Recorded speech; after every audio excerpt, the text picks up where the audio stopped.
affaibli. Mais Dieu t'aime. Quel que soit ton état. Quand tu pêches, Dieu continue de t'aimer.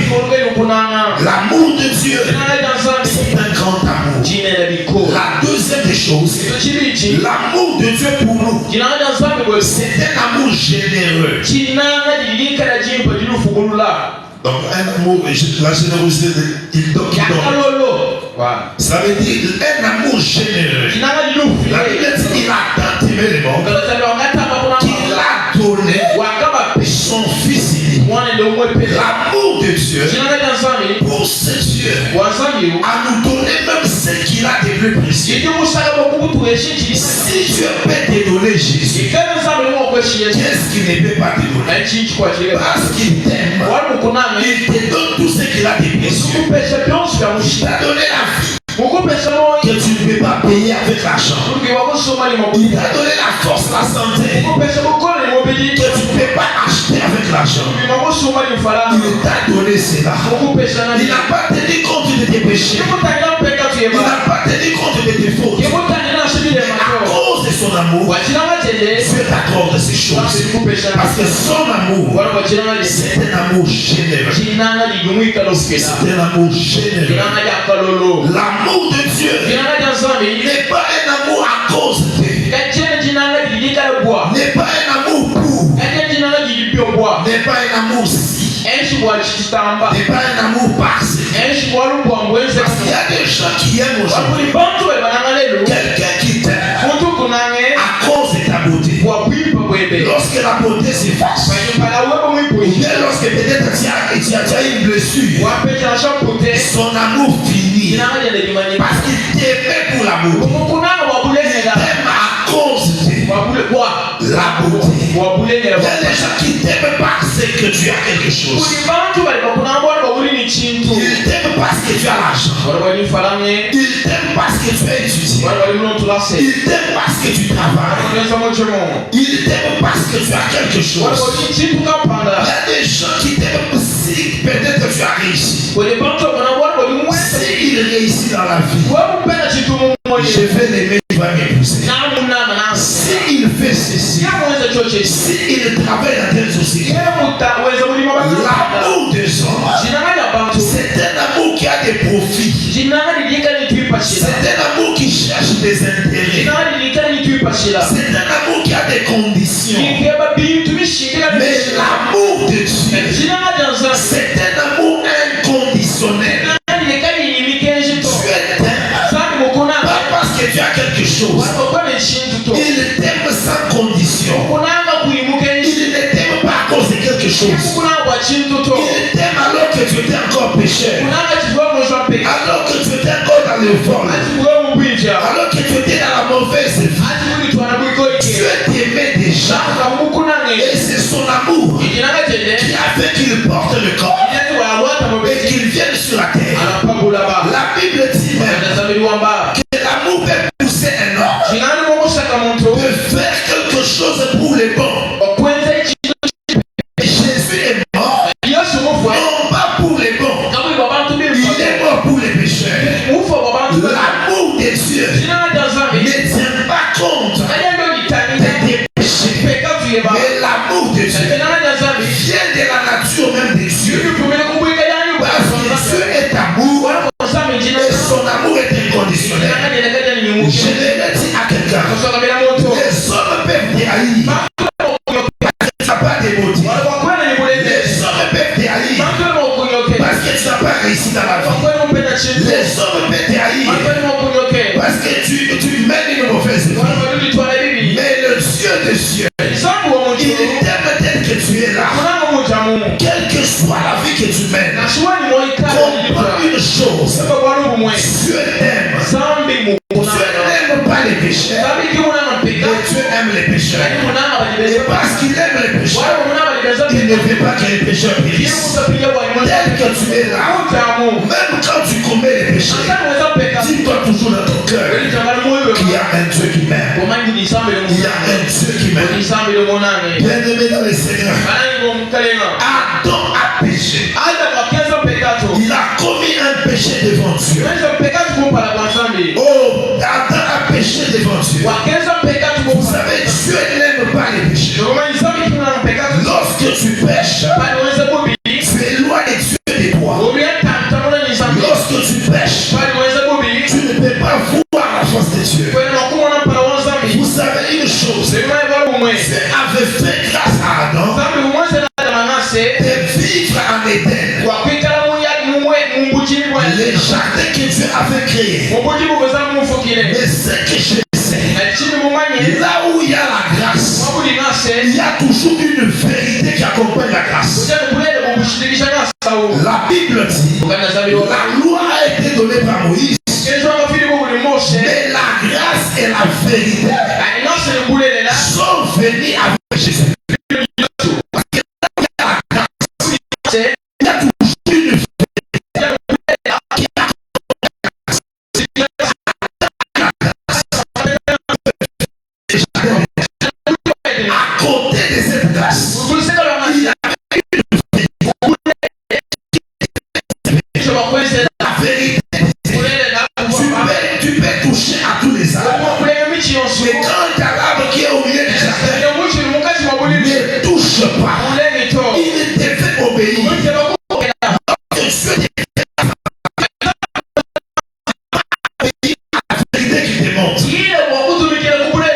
Dieu Adam n'a pas pu obéir à ce que Dieu lui avait demandé. Vous savez bien aimé dans le Seigneur, lorsque Dieu te fait grâce, fais un effort de marcher dans la sanctification. Parce que si tu pêches, quand tu pêches, tu ne verras pas Dieu. La Bible dit rechercher la paix avec tous et la sanctification sans laquelle personne ne verra le Seigneur. Si tu veux voir Dieu, marche dans la sanctification. Refuse la vie des péchés.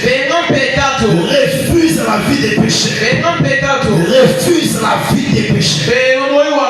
Ce que je sais, c'est quoi?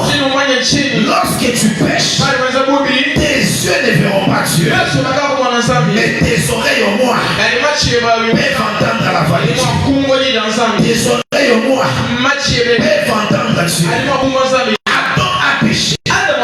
Il est allé se cacher parce qu'il ne pouvait plus se présenter devant la face de l'Éternel. Il est allé se cacher au milieu des arbres. Il est allé se cacher. Écoutez mon frère, ma soeur, mais les oreilles d'Adam pouvaient encore entendre Dieu. Dieu n'aime pas les pécheurs, mais Dieu aime les pécheurs. Quand tu pêches, cela n'enlève pas l'amour de Dieu. Dieu continue à t'aimer, mais ton péché t'éloigne de la face de Dieu.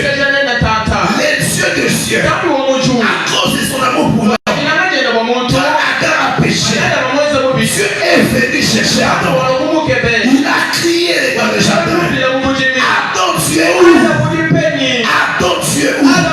Bien-aimé dans le Seigneur, dans la marche chrétienne où tu es, dans la marche chrétienne où nous sommes, il nous arrive de broncher, il nous arrive de commettre des erreurs, il nous arrive de commettre des fautes. Mais sachons une chose, si nos fautes et nos péchés peuvent nous empêcher de nous présenter devant la face de Dieu, mais cela ne nous empêche pas d'écouter la voix de Dieu. Écoutez ce que la Bible dit. Hébreux chapitre 4 verset 7.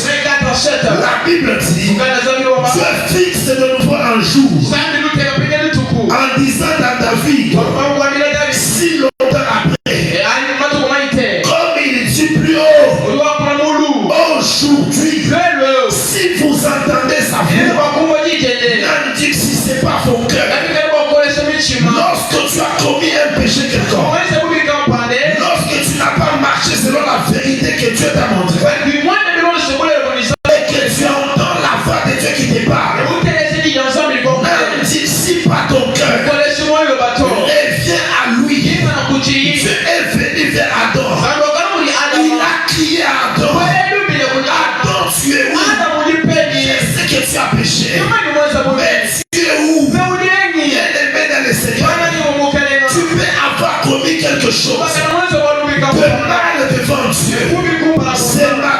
aujourd'hui, la voix de l'Éternel est venue te parler pour te dire n'anticipe pas ton cœur. Reviens à Dieu. Rentre dans le droit chemin. Rentre dans la voie de Dieu. Rentre dans la volonté de Dieu. Bien-aimé dans le Seigneur, lorsque tu entends la voix de Dieu qui te parle, arrête la vie des péchés. Arrête la vie du mal. Il y a l'enfant de ta soeur chez toi. Pourquoi tu fais souffrir cet enfant? Tu as des gens qui sont à ta charge. Pourquoi tu fais souffrir ces gens-là? La voix de l'Éternel te parle.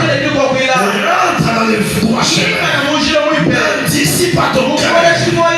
Bien-aimé dans le Seigneur, il s'est fait que tu as marché en dehors de la voie de Dieu. Tu as peut-être engrossé une fille. Et cette fille-là est enceinte. Elle a mis au monde un enfant. Tu as abandonné la femme. Tu as abandonné la fille et l'enfant. Quand cet enfant-là pleure, quand cet enfant-là souffre, Dieu te voit. Il est en train de te parler. N'anticipe pas ton cœur. Rentre dans sa voie. Si tes yeux ne peuvent pas voir Dieu, à cause de tes péchés, mais au moins tes oreilles peuvent entendre la voix de Dieu. La voix de Dieu te parle ce matin pour te dire, sors de cette mauvaise vie. Arrête la vie des péchés. Toi qui voles, arrête. Toi qui es dans l'impudicité, arrête. Toi qui es dans les mensonges, arrête. Toi qui affiches les choses au Dieu, arrête. Arrête ces choses. Rentre dans la voie de Dieu. Réponds-toi. Notre Dieu est miséricordieux. Notre Dieu est compatissant. Il te fera grâce. Il te fera grâce. Il est encore temps de se repentir devant Dieu. Il est encore temps de rentrer dans le droit chemin. Bien-aimé dans le Seigneur, aujourd'hui, souffrez que je vous parle de ces messages. Le message de la repentance. Je sais que beaucoup de gens ne prêchent plus ces messages. Mais une église mature doit écouter ces choses. Je parle dans ton cœur pour te dire. Toi qui avais touché au fétiche, tu viens à l'église, mais tu as les fétiches à la maison. Change. Arrête ces choses. Arrête ces choses. Tu es choriste à l'église, mais tu te prostitues. Tu es intercesseur à l'église, mais tu continues à injurier les gens. Arrête cette vie-là. La voix de l'Éternel te parle. Tu es où? L'Éternel t'a laissé dans le jardin. Aujourd'hui tu es où? Tu es où? La Bible dit, lorsque Jésus reviendra, trouvera-t-il la foi sur la terre?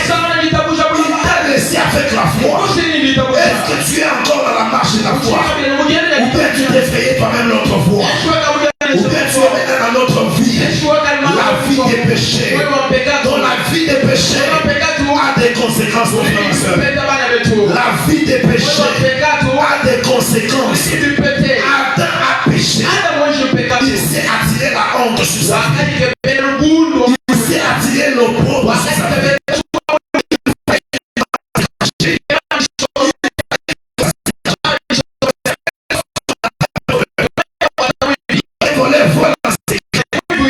Il est content, on ne l'a pas vu.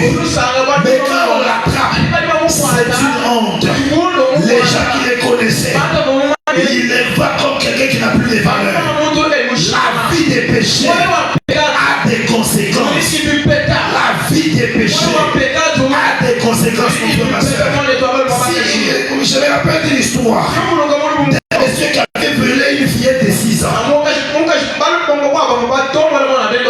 Il avait volé une fillette de 6 ans. Quand il faisait cela, c'était en cachette. Mais quand on l'a attrapé, il était honteux.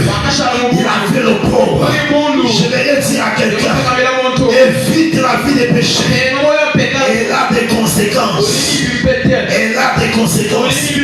Chaque péché que tu commets, tu es en train de détruire ta vie. Tu es en train de détruire ta vie. Et la conséquence finale de la vie des péchés, c'est la mort. C'est l'âme qui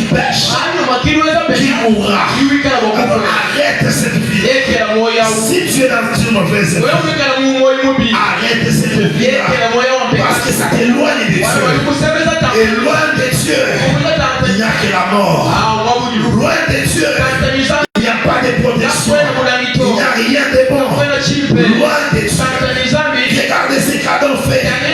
Après avoir commis son péché, Adam commence à chercher comment couvrir sa nudité. Comment il peut couvrir sa honte. Il commence à se débrouiller selon lui. Oh, je vais dire à quelqu'un, la vie des péchés n'est pas bonne. Tu peux l'aider à cacher cela. Mais devant Dieu, rien n'est caché. Devant Dieu, rien n'est caché. Vous savez, Adam, il a fabriqué un habit avec les feuilles de figuier. Mais cela n'a pas t'aidé. J'aimerais te dire, il n'y a rien qui peut rester caché continuellement devant Dieu. Même pendant que tu es en train de pécher là, Dieu te voit déjà. C'est pourquoi il dit à Nathanaël, quand tu étais encore en dessous du figuier, je te connaissais déjà. Je t'avais déjà vu. Les maisons que tu entres, les choses que tu fais, même ce que tu fais dans les secrets, Dieu te voit. Dieu te voit. Aujourd'hui, il y a des gens. Toi, tu es marié. Tu sors avec la fille d'autrui. Et tu dis à cette fille, ne dis à personne. Que personne ne le sache. Devant les hommes, ça peut être caché. Mais devant Dieu, Dieu est en train de te voir. Ce que tu es en train de faire là, il y a un Dieu qui te voit. Si les hommes ne voient pas, si tu peux te cacher, mais le Dieu des cieux, il est en train de te voir. Tu viens à l'église, ton frère prie, mais toi tu voles son téléphone. Personne ne t'a vu. Mais le Dieu des cieux, il est en train de te voir. Tu fais des choses, tu lis à te cacher, tu te fabriques des habits, les habits de fait des filles pour qu'on ne te voie pas. J'aimerais te dire, la solution au problème des péchés ne vient pas de notre intelligence. C'est Dieu qui sauve du péché. C'est Dieu qui sauve du péché. Si tu as péché, rentre au pied de Dieu. Répands-toi. Il te pardonnera. Il est juste et fidèle pour nous pardonner. Si tu as commis un péché, rentre à ses pieds. Il est juste et fidèle pour te pardonner. Ne fabrique pas de choses pour cacher tes péchés. Mais confesse tes péchés. Les dieux de ceux te pardonnera. Les dieux de ceux te pardonnera. Ne sois pas un chrétien qui pêche et qui vit à l'aise. Quand tu pêches, ça va te faire mal. Ça va te déranger. Voyez un chrétien qui injurie les gens. Ça ne le gêne pas. Ça ne lui fait même pas mal. Un chrétien qui vole, ça ne lui dit rien. Il peut venir à l'église, il peut danser, il peut sauter, il peut crier.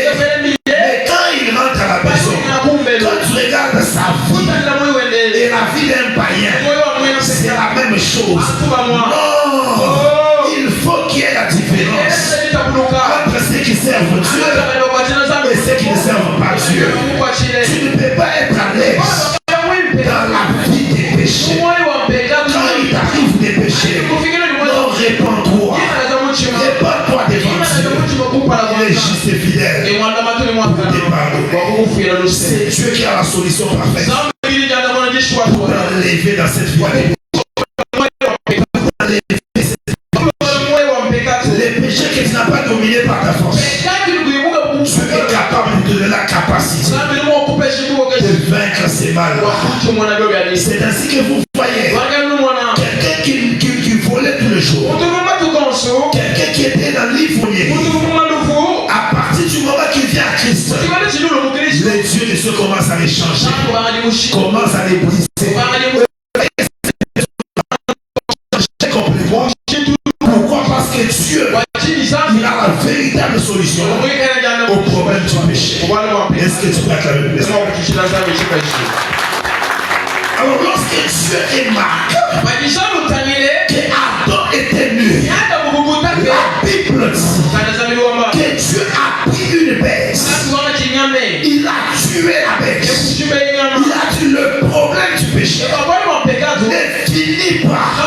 pas avec la cachette. Ne finis pas avec les secrets. Les problèmes du péché. Finis avec les sangs. Les problèmes du péché.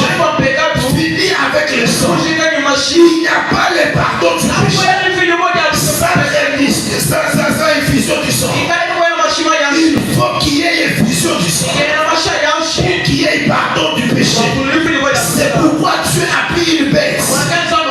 Il a tué la bête. Le sang a coulé.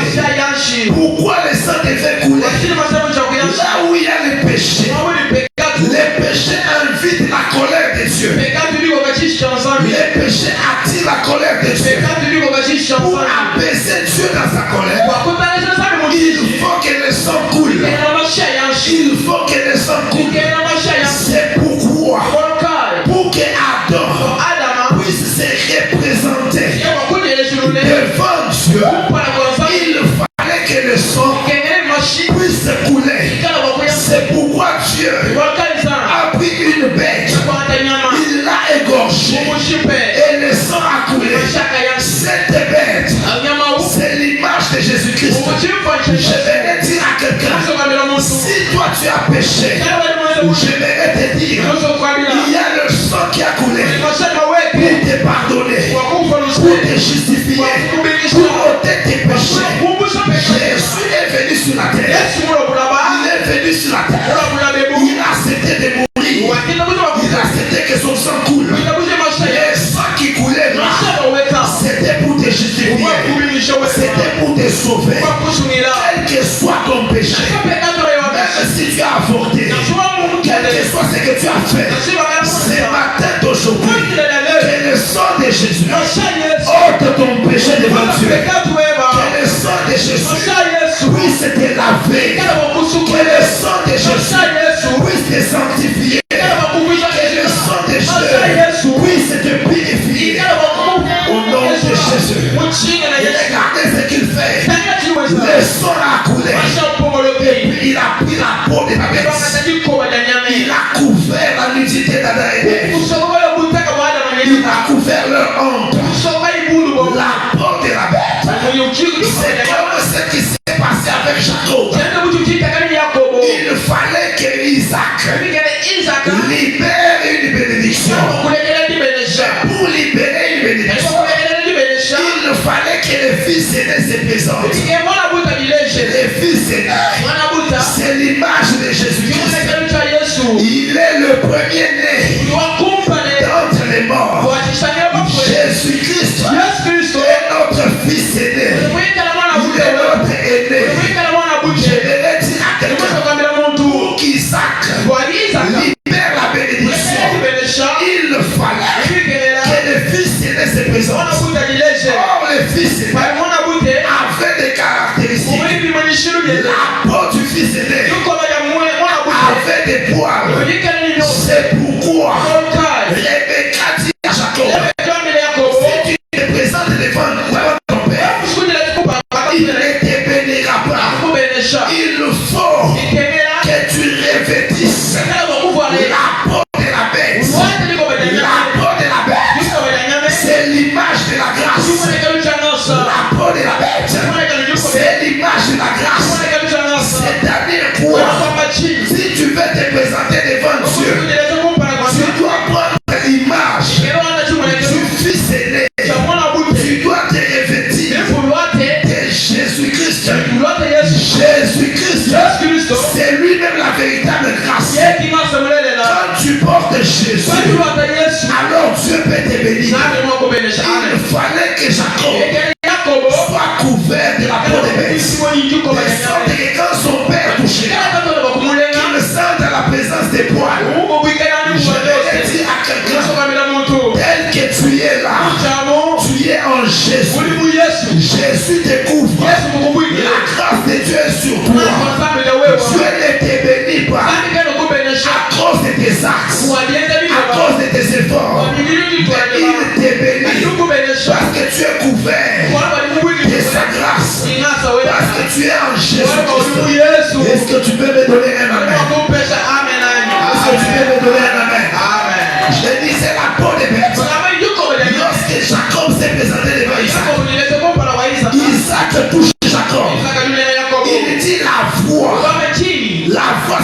de Jacob. Mais la peau, c'est la peau d'Esaïe.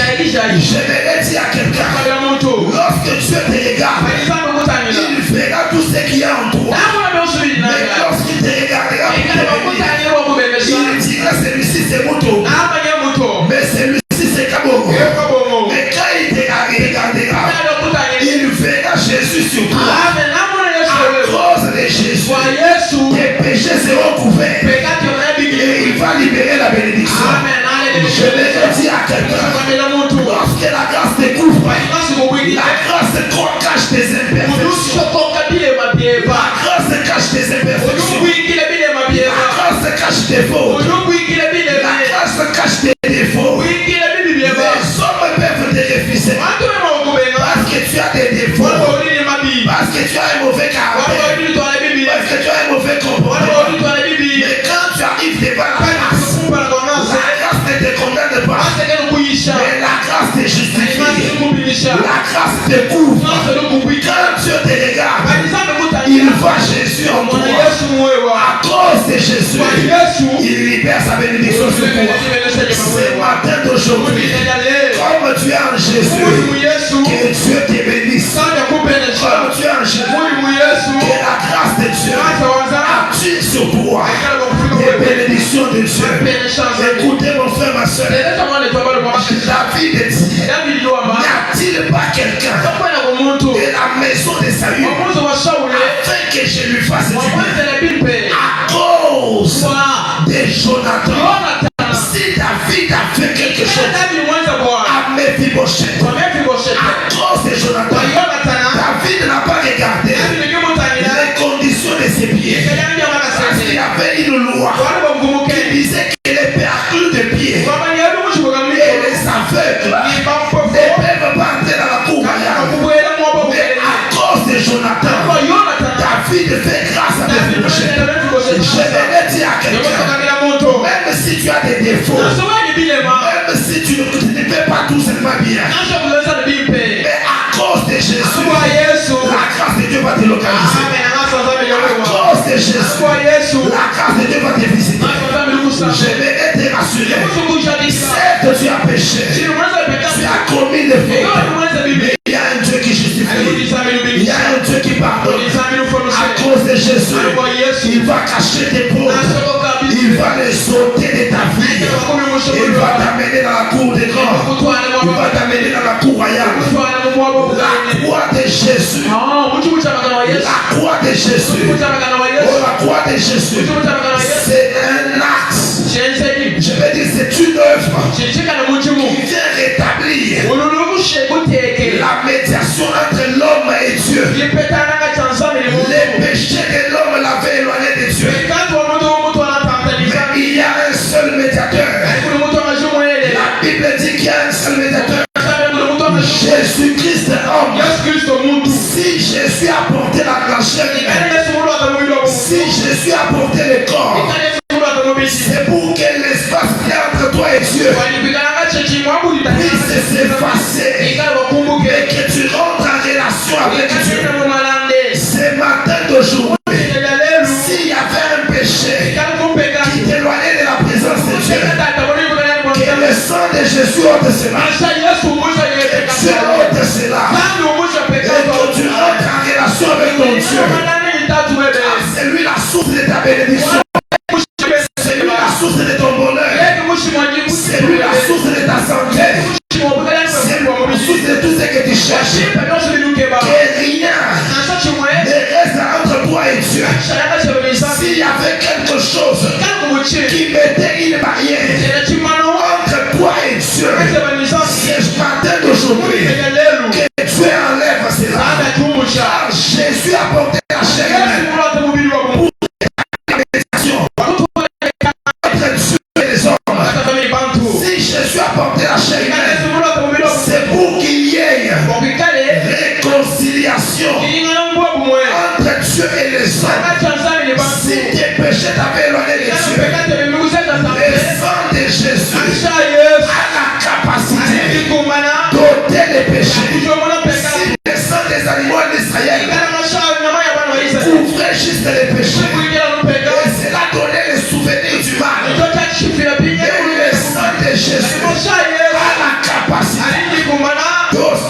péchés, de les effacer et de les oublier.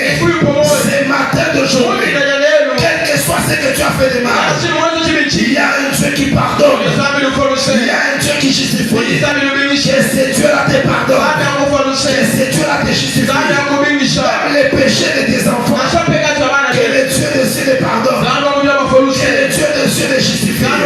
Il est écrit dans la parole de Dieu que même si vos péchés sont rouges comme le cramoisi, même si c'est noir, Dieu a la capacité de rendre vos cœurs purs. Ce soir d'aujourd'hui, ce matin d'aujourd'hui, que le Dieu des cieux blanchisse ton cœur, qu'il lave ton âme, afin que toi aussi tu puisses le voir, afin que toi aussi tu puisses le voir. On ne peut pas voir Dieu sans la sanctification. Et la sanctification vient par le sang de Jésus. Le sang de Jésus a coulé à la croix. Le sang de Jésus a coulé à la croix. Ça a coulé pour toi et moi. Ça a coulé pour toi et moi. C'est Jésus qui nous justifie. C'est Jésus qui nous sauve. Arrête la mauvaise vie. Arrête la vie des péchés. Arrête l'ancienne vie. Donne-toi à Jésus. Il justifiera ta vie. Il te pardonnera. Et tu commenceras une nouvelle marche. Et cette marche t'amènera dans la gloire. Devant toi, il y a les meilleures choses. Devant toi, il y a les grandes choses que Dieu a prévues. Mais les péchés te les tiennent. Ça empêche la main de Dieu de toucher ta vie. La main de Dieu n'est pas courte pour nous faire du bien. Et son oreille aussi n'est pas sourde pour nous entendre. Mais ce qui met la barrière, ce sont nos crimes, ce sont nos fautes. Ce matin d'aujourd'hui, je veux que l'église qu'on aille à genoux.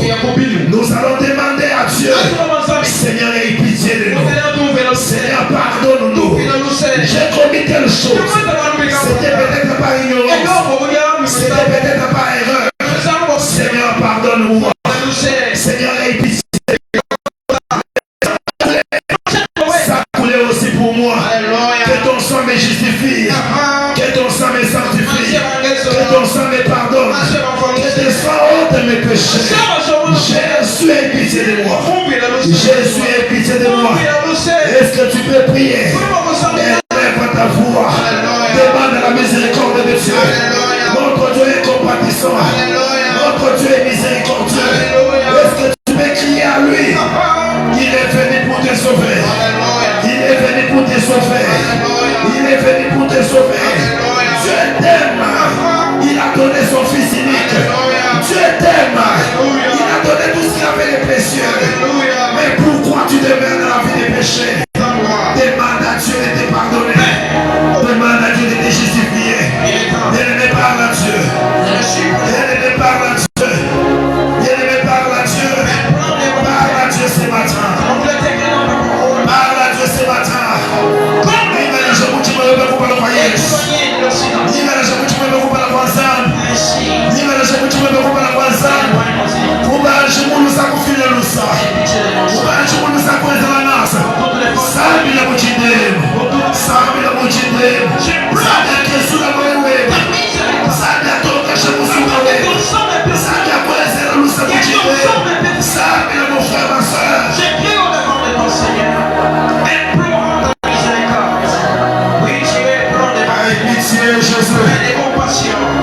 Compassion de nous. Nous sommes venus devant ton trône de grâce afin de obtenir miséricorde. Ce matin, Jésus, pardonne nos péchés. Oh Seigneur de grâce. Même les péchés qu'on a commis dans la pensée, même les péchés qu'on a commis par des paroles, même les péchés qu'on a commis par des actes, ce matin nous te prions. Aie pitié de nous. Seigneur, éternel Dieu des armées, merci au devant de toi, au devant du trône de grâce. Oh Jésus, moi-même je ne peux pas me délivrer de ça. oh Jésus, c'est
Père.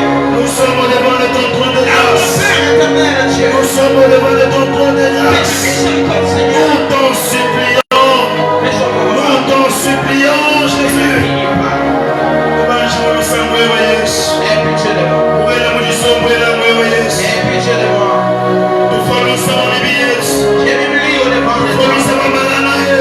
Je suis un homme. Je t'offre presque ton temps.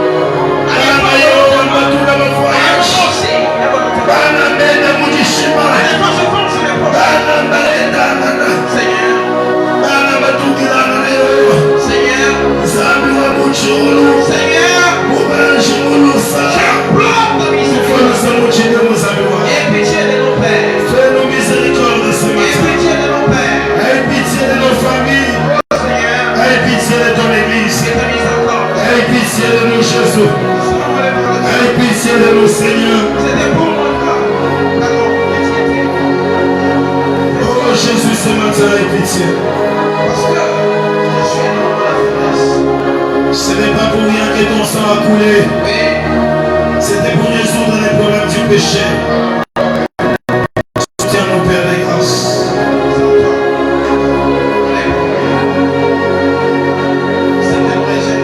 Bien-aimé, écoute. Seigneur Dieu de grâce, notre Père. Moi, je te montre moi, je te montre. Où est mon banche, mon loup, sans vous, nous sommes. Où doit bien ça, les arcs qui l'a éponge. Chaque fois, nous t'avons les mains soit changées. Mais nous t'avons les mains soit loussa. Où nous disons ça, mais moi, nous loussa. Tu es le Dieu miséricordieux, le Dieu compatissant. Tu dis avancez, approchez-vous devant du trône.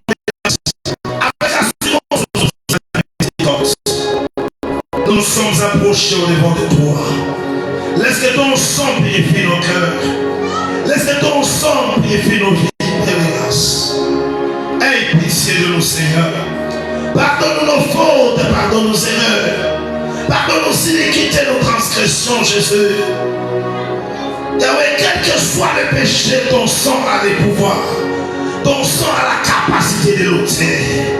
Que ce soit les avortements, que ce soit les vols, que ce soit l'adultère, que ce soit quoi que ce soit que ton peuple a commis, Seigneur, aie pitié. Seigneur, pardonne. Seigneur, sanctifie nos vies par ton sang, ô Jésus. Au nom de Jésus-Christ. Amen.